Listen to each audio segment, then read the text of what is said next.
with an unloader, you're actually using what's called a pull mechanism. There's a very simple study by Rosinski. I can't remember what year it was, but they described the two methods. And basically this relies on a pull mechanism. So if I can show you this here, rather than the hinge biomechanically sort of pushing and applying a rigid force to the knee, what we're actually doing is applying a counterforce here and here with a large surface area, and then utilising the straps on the lateral side. So you'll see this later once we actually go and fit one, but effectively you've got a very large surface area providing that force, but it's also dynamic as well. So one of the benefits is, as you bend your knee, as we're sat here now, you wouldn't necessarily want that unremitting force on your knee. But it just means that as you go into full extension and the articular surfaces that are affected by the osteoarthritis come in contact, you've got that force applied on your knee to reduce the load in that area. Where's the obstacle then? Is the obstacle in convincing practitioners that you don't need to do anything dramatic, sexy or unusual in order to rehab patients? Or is the obstacle getting patients to believe that it's going to work? I think both.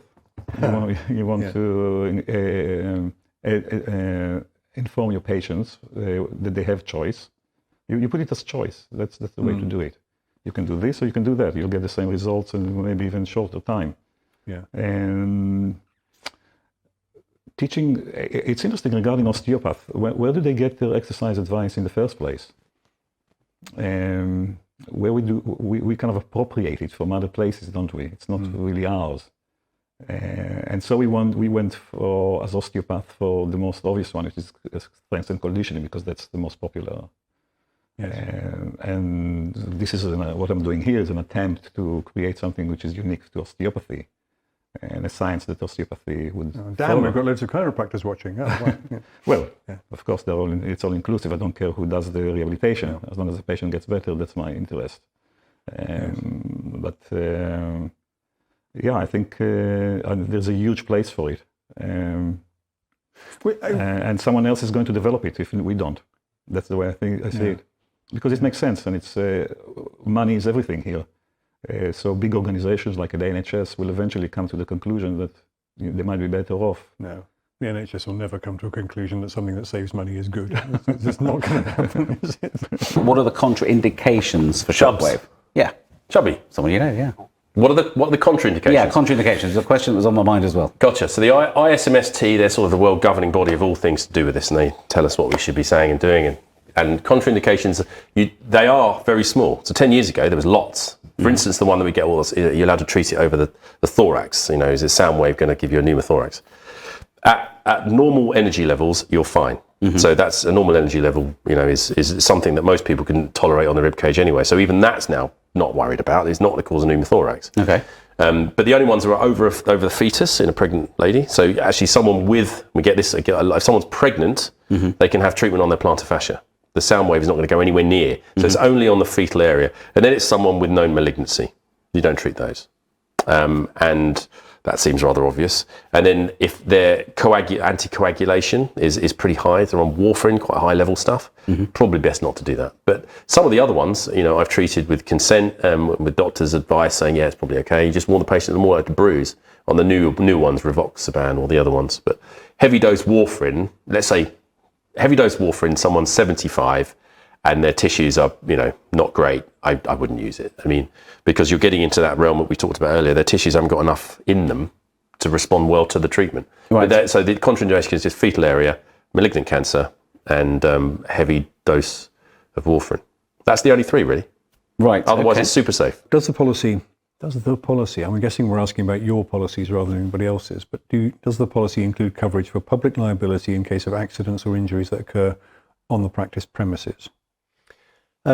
Yes, it does. We were vaguely talking about this a little earlier as well. If you're in premises, if you're in a clinic, then you've probably got some form of clinic insurance. And so that would typically cover the person who walked in through the front door and tripped over a cable or whatever it might be. Nothing to do with you providing the treatment. Right. On the other hand, if they're now in the waiting room and you're asking them to come and get on the couch and they trip over something you've left on the floor, at that point in time, the treatment has, for all intents and purposes, begun. So, yep, it would be covered in that circumstance.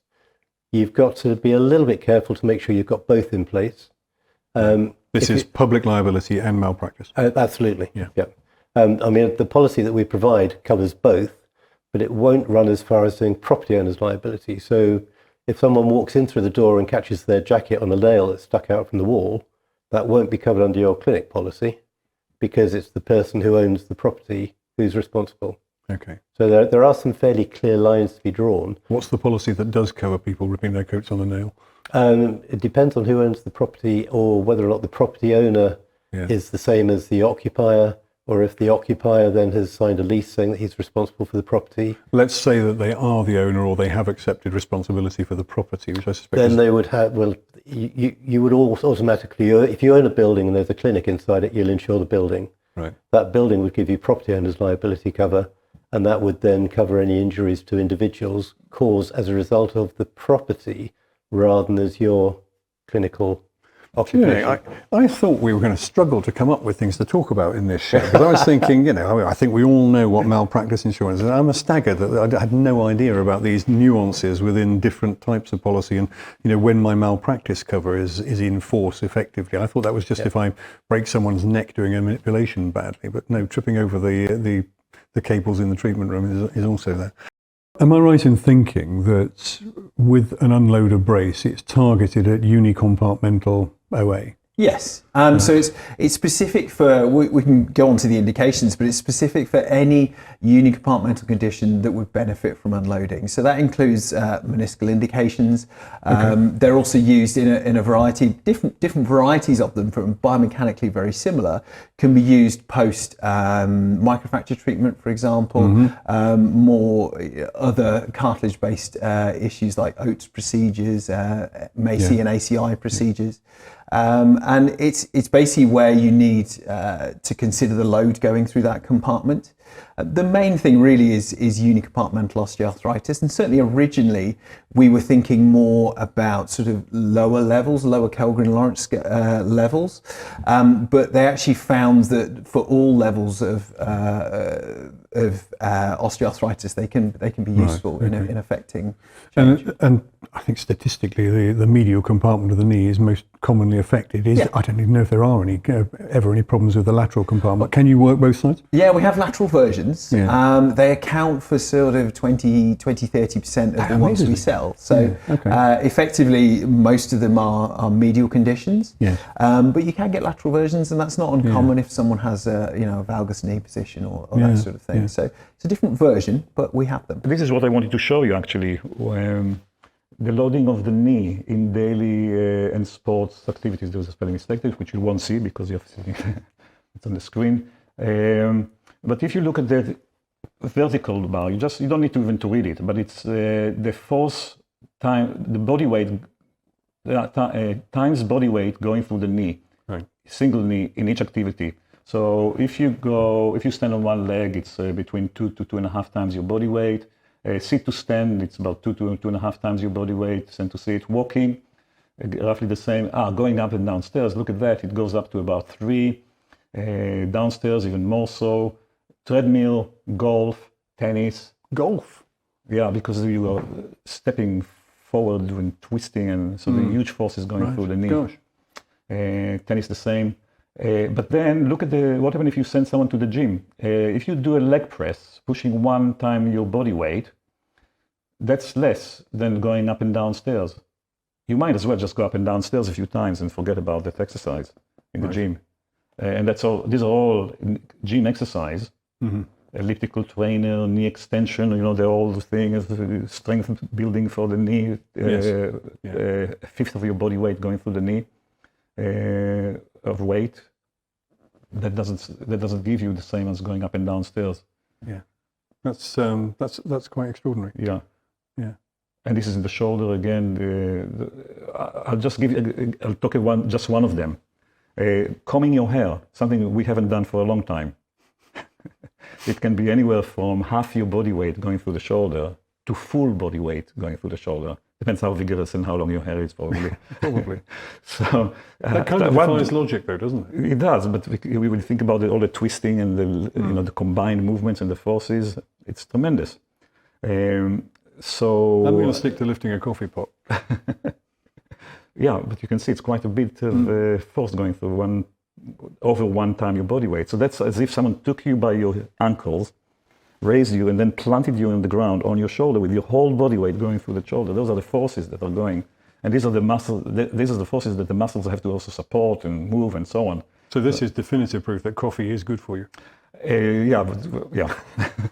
We've got a little bit of time left. I mean, I think if we haven't really covered the erectile dysfunction topic, No, but I thought novel maybe we approaches should, to just to shockwave. give things a lift at the end of the program, So to speak. Yeah. Do you want to talk us through? You talked about blood flow. That's all important. Yeah. Do you want to talk us through prostatitis? You mentioned a little bit as well. So in my clinic in Suffolk, because in the other one not so much, in my clinic in Suffolk, I've got a good physio that's qualified in all the men's health approaches. So that would be anything from post-prostatitis, pelvic floor rehab. So I'm repeating myself a lot, isn't it? So the shockwave aspect to things like erectile dysfunction or chronic pelvic pain syndrome, which is the new term for non-infective or non-bacterial prostatitis, which is a really horrible, painful condition. Shockwave therapy on the pelvic floor as a muscle and with hands-on work as well, and with stretching and rehab and so forth as a modality in amongst that has got some fair evidence for these desperate patients because it's a really hard to treat condition, the CPPS. Erectile dysfunction, there is some reasonably good evidence that the angiogenesis factor comes in and it has also an impact on the same mechanisms by which the PDI5s work, which are the Viagra and Cialis. So they basically keep an enzyme floating around in the system, nitric oxide as well, which basically keeps the vessels patent, which allows blood to keep flowing in. And it seems to optimize those things in the same way the drugs do, but it seems to have a much longer lasting effect. So if you take someone that started to lose the impact of those drugs after 5 years, which is not uncommon, 5 years is about when they start to tail off. And these patients are now seeking help from shockwave to say, how can I boost the actual health of the tissues? But it would be us giving them advice on their diet, us giving them advice on exercise, losing weight, inflammatory. Approach. It's a hugely complex condition. So yes, but as soon as you mention shockwave, sound waves on the penis, it becomes this sort of half jokey thing, which is, you just put it on the penis and charge them a lot of money. No, they're way more complex than that. My physio sees most of those. Complex approach? I presume people who are drawn to what I know you've got mentioned that on your website. I presume you get some interesting inquiries. We do, and some people do like a quick fix, and we just we don't take them on. Basically, right. We filter out patients that understand what their condition is.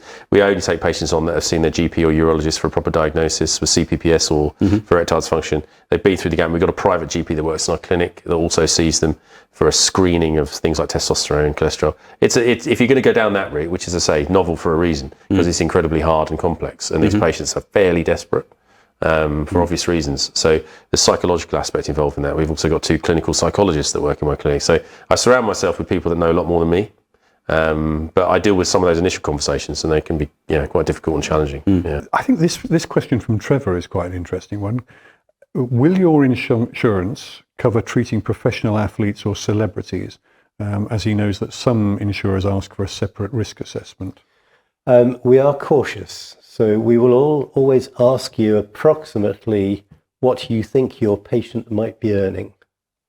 Because if he's a top flight footballer and you manage to do something which means he can't run for a year, you're in for millions.